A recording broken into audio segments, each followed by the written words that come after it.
로마서 1장 17절 함께 읽습니다. 복음에는 하나님의 의가 나타나서 믿음으로 믿음에 이르게 하나니 기록된 바 오직 의인은 믿음으로 말미암아 살리라 함과 같으니라. 아멘. 복음은 기쁜 소식입니다. 하나님이 주신 기쁜 소식입니다. 하나님이 어떤 기쁜 소식을 주셨느냐 하면 하나님의 의가 나타났다. 하나님의 의가 우리에게 나타났습니다. 사람들은 하나님을 잃어버린 다음에 하나님과 함께 있음으로써 누렸던 그 선상에 도달하기 위해서 무던히 노력을 하지만 사탄이 속입니다. 종교라는 그런 망으로 속이는데 자기가 뭔가를 해야 그래야 그 선상에 이를 줄 알고 여러 가지로 노력을 합니다. 말하자면 내가 스스로 의를 마련하려는 겁니다. 그러나 복음에는 하나님이 우리에게 주신 기쁜 소식 내용에는 하나님의 의가 나타났다. 하나님의 의가 우리에게 나타났습니다. 우리에게 임하신 그 하나님의 의를 붙잡기만 하면 되는 겁니다. 믿기만 하면 되는 겁니다. 받아들이기만 하면 되는 겁니다. 그래서 믿음으로 믿음에 이르게 한다. 하나님의 의가 우리에게 나타났는데 그 의를 믿기만 하면 믿음에 이르게 된다. 그래서 오직 의인은 믿음으로 말미암아 살리라 하셨다. 하나님이 보시는 의인은 믿음으로 사는 사람입니다. 하나님이 말씀하시면 믿고 가는 사람이 하나님 보실 때의 의인입니다. 말씀 고린도후서 5장입니다.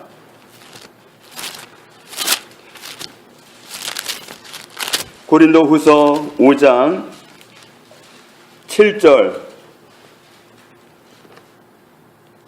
7절 같이 읽습니다. 이는 우리가 믿음으로 행하고 보는 것으로 행하지 아니함이로라. 아멘. 우리가 땅에 사는 동안에는 믿음으로 살지 보는 것으로 살지 않습니다. 이게 하나님의 사람들의 특징입니다. 세상 사람들은 보이는 것을 쫓아가고 보이는 것에서 소망을 찾고 보이는 것이 영 따라주지 않으면 절망합니다. 그런데 우리가 살아가는 방식은 보이는 것으로 살아가는 게 아니라 믿음으로 살아갑니다. 함께 계시는 하나님의 말씀으로 우리에게 보장해 주신 그 말씀을 믿는 믿음으로 살아가는 겁니다. 하나님의 사람의 특징은 그겁니다. 세상 사람은 보이는 것을 가지고 살아갑니다. 보이지 않으면 무너지고 보이면 희망을 가졌다가 그렇게 되는 겁니다. 그러나 우리는 보이는 것 가지고 사는 게 아니라 믿음으로 삽니다. 하나님을 믿는 믿음으로 삽니다. 그래서 우리는 하나님이 우리에게 말씀하신 그 말씀을 믿고 그 말씀을 전폭적으로 신뢰하는 그 믿음으로 하루하루를 살아가는 겁니다. 환경은 우리에게 다른 메시지를 항상 줄 수 있습니다. 환경은 안 따라줄 수도 있습니다. 그 환경은 우리에게 짓누를 수도 있습니다. 그러나 하나님은 우리에게 말씀으로 우리를 길을 인도하십니다. 그래서 하나님의 말씀을 믿고 걸음걸음 옮기는 사람이 하나님과 동행하는 삶을 살아갈 수 있습니다. 그래서 우리는 정말 하나님의 말씀을 진리로 믿는 사람들입니다. 진리는 우리가 마땅히 선택해야 될 길과 마찬가지입니다. 내가 곧 길이요 진리요 생명이니 나로 말미암지 않고는 아버지께로 올 자가 없다. 하나님의 말씀은 진리입니다. 진리는 우리가 붙잡지 않으면 안 되는 길입니다. 붙잡아야 되는 길입니다. 우리는 말씀 때문에 약속 때문에 살아가는 사람들이 되어야 합니다. 케네스 해균 목사님이 한 번은 집회를 하는데 그 교회는 정말 이 말씀에 반응하는 그 믿음이 너무 훈련에 안 돼 있어가지고 따라오지를 못하더랍니다. 거기서 몇 날을 지내다 보니까 자기도 거기에 동조가 돼가지고 닮아가고 있더래. 어느 날 집에서 사모님이 전보를 보내왔는데 편지를 보내왔는데 편지 내용이 뭐냐 하면 두 아이가 남매가 있었는데 두 아이가 전부 아프고 사흘을 그 아이들을 좀 아프니까 돌봐주느라고 밤낮을 매달리고 밤에 잠설치고 낮에 못 자고 하니까 몸이 지칠 대로 지쳤다. 좀 쉬고 싶다. 그리고 아이들도 낳아야 되는데 안 낳는다. 그리고 경제적인 필요가 해결되지 않는다. 이런 편지를 보내온 겁니다. 그래서 그 편지를 보고 나서 교회로 갔습니다. 그 집회하는 교회 아무도 없는 성전에 들어가 가지고 거기서 하나님께 말씀을 드립니다. 주님, 제 아이들이 아픕니다. 저의 불쌍한 아내는 밤낮으로 사흘을 아이들을 돌보느라고 몸이 만신창이가 되었습니다. 쉼이 필요하다고 합니다. 회복이 필요하다고 합니다. 우리 아이들도 낳아야 됩니다. 그리고 경제적인 필요도 너무 절실합니다. 저는 이 문제가 해결될 때까지 여기서 기도합니다. 그러면서 기도를 하는데 아무리 기도를 해도 기도가 응답됐다는 그런 마음이 오지를 않고 답답하기만 하더랍니다. 그런 정말 어려운 가운데서 막 정말 애를 쓰면서 기도를 했는데 몸만 이제 힘이 이제 딸리고 기도는 연락되지 않고 그래서 막 애를 쓰다가 어느 순간에 너무 지쳐가지고 그냥 바닥에 들어 누웠답니다. 그러기 전까지는 그 편지를 가지고 하나님께 읽어드렸대요. 한번 읽어드리고 또 답답하니까 또 기도하다가 또 읽어드리고 3번을 읽어드렸대요. 3번을 읽어드리고 기도를 했는데 응답은 오지 않고 자기는 이제 온몸에 힘이 빠지고 지쳤습니다. 자기는 말할 힘도 없고 지쳐가지고 누워있으니까 그래서 엘리야에게 성령님이 말씀하시듯 세미한 음성이 들려오더랍니다. 그 들려오는 음성이 여기 나와서 왜 이러고 있느냐 그러더랍니다. 여기 와서 너는 왜 이러고 있느냐. 그 말씀을 딱 듣는 순간에 섭섭한 생각이 올라오더래. 아니 제가 주님 앞에 3번이나 편지를 읽어드렸는데 하나님이 못 들으셨습니까? 3번이나 읽어드리면서 제가 얼마나 기도를 했는데 왜 그렇게 질문을 하십니까? 그런 섭섭한 마음을 가지고 이제 말씀을 드렸답니다. 그런데 본인이 말할 땐 성령님이 잠잠하시더래. 하다가 또 지쳐가지고 또 이제 들어누워가지고 있으니까 또 말씀하시더래. 여기 나와서 왜 이러고 있느냐. 그래서 또 정말 있는 힘을 다해가지고 아니 제가 말씀을 듣는데 그렇게 못 알아들으시는 거냐고. 제가 편지를 3번을 읽어드렸고 그래 우리 아이들이 아프단 말이에요. 그리고 제 아내가 아이들을 돌보다가 너무 힘들어가지고 탈진 상태란 말이에요. 재정적인 필요도 있단 말이에요. 그러면서 또 말씀을 드렸습니다. 이분이 말하면 또 성령님이 잠잠하시다가 또 맥박을 가지고 있으면 또 음성이 들려오더랍니다. 여기서 왜 이러고 있느냐. 또 자기가 말하면 잠잠하시고 또 지쳐가지고 있으면 또 말씀하시기를 성령님이 이번에는 그렇게 질문하시더랍니다. 그럼 무엇을 하려고 여기 나와 있느냐 그러더랍니다. 그래서 주님 저는 끝까지 기도하려고 왔습니다. 그러니까 성령님이 하시는 말씀이 끝까지 기도하는 게 어떻게 하는 건데 그러더래. 그래서 마땅히 대답할 말이 이제 없더라는 거예요. 끝까지 기도하는 게 뭔가 하는 질문을 들으니까 하게 되더랍니다. 그래서 말하자면 제가 기도한 거에 대해서 정말 어떤 징조라든지 제가 확신이 온다든지 그런 걸 좀 얻을 때까지 제가 기도한다는 거죠. 그렇게 말씀을 드리니까 성령님이 하시는 말씀이 나의 말이 너에게 충분하지 않았니? 그러시더랍니다. 너는 내 말이 진리인 것처럼 행동하지 않고 있다. 너는 내 말이 진리가 아닌 것처럼 행동하고 있어. 너는 지금 너의 소원을 나한테 이루어달라고 하기 위해서 나를 설득하고 있다. 하나님의 말씀에 있는 그 말씀을 붙잡고 가는 게 아니라 너는 너 마음 답답한 걸 가지고 나를 말씀대로 해달라고 설득하려고 그런 거 아니니? 그렇게 말씀을 하시더랍니다. 그 순간에 정신이 번쩍 들더래요. 그래서 주님 용서해 주세요. 제가 이 믿음이 훈련되지 않는 교회에 와가지고 여러 날 있다 보니까 저한테 그런 불신앙이 묻었나 봅니다. 제가 하나님의 말씀을 말씀대로 믿고 하나님을 따르지 못한 것을 회개합니다. 저를 용서해 주세요. 즉시로 깨달아가지고 회개 기도를 했습니다. 그러면서 저는 끝까지 기도할 필요가 없습니다. 저는 아무 느낌도 필요 없습니다. 저는 어떤 종류의 증거도 확인해야 될 필요가 없습니다. 하나님의 말씀이면 제게 충분합니다. 주님의 말씀이 제게 필요한 전부입니다. 그렇게 말씀을 드렸습니다. 그랬더니 음성이 들려오기를 내 자녀들의 연약함을 내가 가져갔고 그들의 병을 내가 짊어졌다고 내 말씀에 이미 내가 말하지 않았니? 그러시더랍니다. 이 말씀은 마태복음 8장 17절 말씀이죠.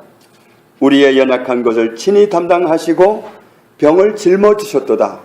바로 그 말씀을 가리키면서 성령님이 하시는 말씀이 네 자녀들의 연약함을 내가 가져갔고 그들의 병을 내가 짊어졌다고 내 말씀이 말하고 있지 않니? 그렇게 질문하시더랍니다. 그래서 대답하기를 예, 분명히 그렇게 말씀하고 있습니다. 그것이 내가 얻고 싶어하는 증거의 전부가 아니니? 그렇게 물으시더랍니다. 그래서 정말 그렇습니다. 저한테 필요한 것은 그 말씀이 전부입니다. 지금 당장 주님께서 제 기도에 응답하신 것에 대해서 감사드립니다. 주님의 말씀이 제가 필요한 증거의 전부입니다. 제 아이들이 둘 다 건강하기 때문에 지금 당장 주님께 감사드립니다. 주님의 말씀으로 아이들을 치유해 주신 것을 감사합니다. 주님을 찬양합니다. 할렐루야. 주님 감사드립니다. 그렇게 기도가 완전히 바뀌었습니다. 그렇게 기도를 하고 나니까 마귀가 질문을 해옵니다. 너의 가족들은 멀리 떨어져 있는데 그 나았다는 걸 어떻게 알지? 그렇게 마귀가 질문을 하더랍니다. 그래서 대답해 주기를 왜냐하면 말씀이 우리의 연약한 것을 친히 담당하셨고 우리의 병을 짊어지셨도다 라고 말씀하셨기 때문이야. 그러니까 우리 아이들은 건강해. 그렇게 맞받아쳤습니다. 그리고 나서 주님께 이제 아이들의 문제, 부인의 문제는 해결된 거니까 한 가지가 남았죠. 재정적인 문제. 재정적인 문제를 가지고 주님께 그 시간에 말씀을 드렸습니다. 그랬더니 뭐라고 하시냐면은 내가 빌립보서 4장 19절에 나의 하나님이 그리스도 예수 안에서 영광 가운데 그 풍성한 대로 너희 모든 쓸 것을 채우시리라 라고 말하지 않았니? 그렇게 또 말씀을 가지고 질문을 하시더랍니다. 그래서 주님께서 그렇게 말씀하셨습니다. 그렇게 대답을 하고 그래서 주님의 말씀이 제가 필요한 증거의 전부입니다. 우리의 모든 필요가 채워졌음을 감사드립니다. 하나님을 찬양합니다. 할렐루야. 그렇게 고백을 드렸습니다. 자, 그러고 나니까 얼마나 기쁜지 이제 더 이상 기도할 이유가 없어졌습니다. 감사함으로 일어나서 성전을 나왔습니다. 다음날 아침에 급하게 전보가 왔습니다. 집에서 온 전보입니다. 아이들이 둘 다 갑작스럽게 나왔습니다. 나도 모든 것이 회복되고 저는 온전합니다. 하나님께 감사합니다. 그런 전보가 온 거예요. 그러니까 정말 하나님의 말씀을 믿는 믿음으로 살아가는 것이 우리의 택할 길입니다. 그러니까 우리는 기도하면서도 어떤 증거를 자꾸 보고 싶어하는 경향이 있어요. 그런데 진짜 증거는 말씀입니다. 우리는 색다르게 뭔가 말씀해 주시기를 원하는 수가 있어요. 그러나 하나님은 가장 정확하게 말씀으로 응답하십니다. 이 말씀을 믿는 사람, 이 말씀을 믿고 가는 사람이 믿음으로 사는 사람입니다. 그래서 정말 우리가 이 귀로 듣는 말씀조차도 이 말씀과 일치한지를 따져봐야 됩니다. 케네스 해기 목사님은 주님과 대면해서 말씀을 나눈 적도 몇 번 있지만 주님이 오셔서 말씀을 해도 저는 그 말씀을 정말 제가 이해하지 못하겠습니다. 처음 듣습니다. 하나님 말씀에 성경에 그 증거가 있습니까? 성경에 있으면 3군데 정도 말씀을 찾아서 주십시오. 정말 말씀하실 때도 귀로 말씀해 주실 때도 이 성경으로 증거를 보여달라고 요구를 하더라고요. 그러면 주님은 성경을 가지고 어디 말씀 3군데를 짚어서 증거를 대주시는 거죠. 그래서 우리가 말씀으로 점검되는 그런 응답을 받을 때 정확한 응답을 받은 겁니다. 그런데 오늘날 많은 사람들이 예언을 받는다, 또 어떤 응답을 받는다 그러면서 이 듣는 소리가 말씀과 일치한지 아닌지 따져볼 겨를도 없이 그냥 받아들이거나 뭐 한때 받기는 하지만 그저 와닿지 않고 받아들이지 않고 그냥 살아가기도 하고 듣기만 좋아하는 거죠. 듣기만 좋아하고 정말 하나님께로 왔는지 관심도 없고 당장 들었다는 것만 좋고 그렇게 가는 경우가 많이 있는 것 같습니다. 하나님은 말씀을 통해서, 성경을 통해서 말씀하십니다. 우리가 확실하게 믿을 수 있는 증거는 말씀입니다. 그래서 이 말씀이 말하고 있으면 그게 전부입니다. 핵임 목사님이 그 씨름하면서 자기 나름대로 정말 답답하니까 몸부림쳐 봤지만 몸만 체력이 다운되고 결과가 없었습니다. 결국 성령님은 말씀으로 데리고 가가지고 말씀에 이미 내가 다 해놨다고 하는 걸 넌 왜 다시 나한테 설득을 해서 이뤄내려고 하느냐. 이뤄놨는데 뭘 또 설득해서 이루어내려고 하느냐. 이렇게 도전하시는 거죠. 그러니까 우리는 이 말씀 속에서 답을 얻어야 됩니다. 그래서 어떤 응답을 받았다 하더라도 그게 말씀과 일치한가? 한번 생각해 봐야 됩니다. 말씀과 일치하다면 하나님으로부터 온 거지만 말씀과 정방향이 다르다면 위로부터 온 게 아닙니다. 어느 누가 예언을 했든지 어느 누가 전달했든지 말씀과 다르면 하나님으로부터 온 게 아닙니다. 하나님 꼭 말씀과 일치되게 응답을 하시기 때문에 우리는 늘 말씀에서 우리의 갈 길을 잡아야 됩니다. 우리는 믿음으로 사는 사람이다. 보이는 것 가지고 사는 게 아니라 믿음으로, 하나님의 말씀을 믿는 믿음으로 사는 사람이다. 환경을 보면 답이 안 나옵니다. 환경은 우리를 얼마나 정말 속이고 우리를 공갈하고 협박하는지 몰라요. 그러나 우리가 말씀 위에 서면 환경 위에 설 수 있습니다. 우리가 말씀으로 갈 때, 말씀을 믿는 믿음으로 사는 하루하루 순간순간이 될 때 우리는 날마다 승리하는 하나님의 사람으로 살아갈 수 있습니다. 저와 여러분이 날마다 의인의 길, 믿음으로 사는 사람, 보이는 것이 아니라 믿음으로 사는 사람, 이 진리의 길을 하루하루 순간순간 살아가는 은혜 가운데 살아가기를 주님의 이름으로 축복합니다. 하나님 아버지 감사합니다. 우리가 확실하게 증거로 삼아야 할 유일한 증거는 하나님의 말씀입니다. 하나님의 말씀이 말씀하고 있는 그것을 이루어진 말씀으로, 응답하신 말씀으로, 약속하신 말씀으로 붙잡고 나아가기 원합니다.